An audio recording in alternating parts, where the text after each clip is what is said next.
Egypt അതിർത്തിയിലെ Philadelphi ഇടനാഴി പിടിച്ചെടുത്തതോടെ ഗാസയുടെ കരയതിർത്തി മുഴുവൻ ഇസ്രയേലിന്റെ നിയന്ത്രണത്തിലായി കഴിഞ്ഞു. ഗാസയ്ക്കും ഈജിപ്തിനുമിടയിൽ 14 കിലോമീറ്റർ നീളത്തിലുള്ള കരുതൽ മേഖലയാണ് ഫിലാഡൽഫി ഇടനാഴി. 100 മീറ്റർ മാത്രമാണ് ഇടനാഴിയുടെ വീതി.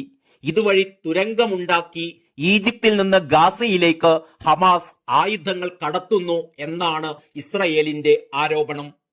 1967, 2005 കാലത്ത് ഗാസ ഇസ്രയേലിന്റെ നേരിട്ടുള്ള നിയന്ത്രണത്തിലായിരുന്നപ്പോഴാണ് സലാഹദ്ദീൻ എന്നുകൂടി പേരുള്ള ഈ കരുതൽ മേഖല ഉണ്ടാക്കിയത്. ഇവിടെ 20 തുരങ്കങ്ങൾ കണ്ടെത്തിയെന്നാണ് ഇസ്രയേൽ സൈനിക വക്താവ് ഡാനിയൽ ഹഗാരി വെളിപ്പെടുത്തിയിരിക്കുന്നത്. എന്നാൽ ലക്ഷങ്ങൾ അഭയം തേടിയിരിക്കുന്ന റാഫയിൽ ആക്രമണം നടത്തുന്നതിനെ ന്യായീകരിക്കാൻ ഉയർത്തിയ ആരോപണമാണ് ഇത് എന്നാണ് ഈജിപ്ത് പറയുന്നത്.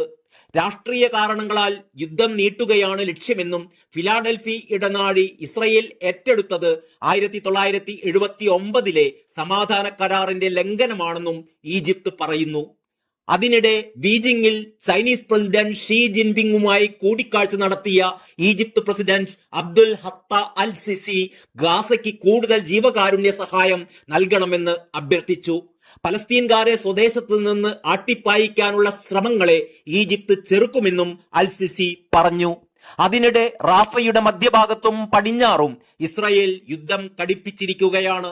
റാഫയുടെ കിഴക്ക് സഹായ വസ്തുക്കൾ സൂക്ഷിച്ചിരുന്ന പാണ്ഡികശാലയിൽ ഇസ്രയേൽ ബോംബിട്ടു. 5 പേർ മരിച്ചു. മെയ് 7 റാഫയിൽ കരയുദ്ധം ആരംഭിച്ചതിന് ശേഷം കിഴക്കുള്ള ഒട്ടേറെ കെട്ടിടങ്ങൾ ഇസ്രായേൽ സേന തകർത്തിരുന്നു. ഗാസ സിറ്റിയിലെ ജബലിയ, ബെയ്ത്ലഹിയ എന്നിവിടങ്ങളിലും കനത്ത ഏറ്റുമുട്ടൽ നടക്കുകയാണ്. ഗാസയിൽ ഇതുവരെ കൊല്ലപ്പെട്ടവരുടെ എണ്ണം 36,224 ആയി. ഇതിനിടെ ഇസ്രായേലിൽ ചില രാഷ്ട്രീയ കരുനീക്കങ്ങൾ ശക്തിപ്പെടുകയാണ്. ഇസ്രായേൽ പാർലമെന്റ് പിരിച്ചുവിട്ട് തിരഞ്ഞെടുപ്പ് നേരത്തെ നടത്തണമെന്ന് ബെന്നി ഗ്രാൻസിന്റെ പാർട്ടിയായ നാഷണൽ യൂണിയൻ ആവശ്യപ്പെട്ടു. ഈ ആവശ്യം ഉന്നയിച്ചുള്ള ബിൽ അവർ പാർലമെന്റിൽ സമർപ്പിച്ചിരിക്കുകയാണ്.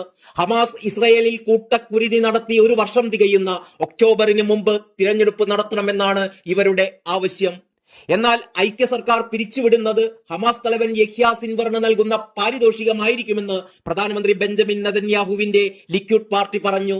2026 തിരഞ്ഞെടുപ്പ് നടത്തൂ എന്നാണ് ലിക്വിഡ് പാർട്ടിയുടെ നിലപാട്. അതിനു മുമ്പ് നടത്തുന്നത് ഹമാസിനെതിരായ യുദ്ധത്തെ ബാധിക്കുമെന്നും പാർട്ടി വാദിക്കുന്നു. News desk Kalakaumudi.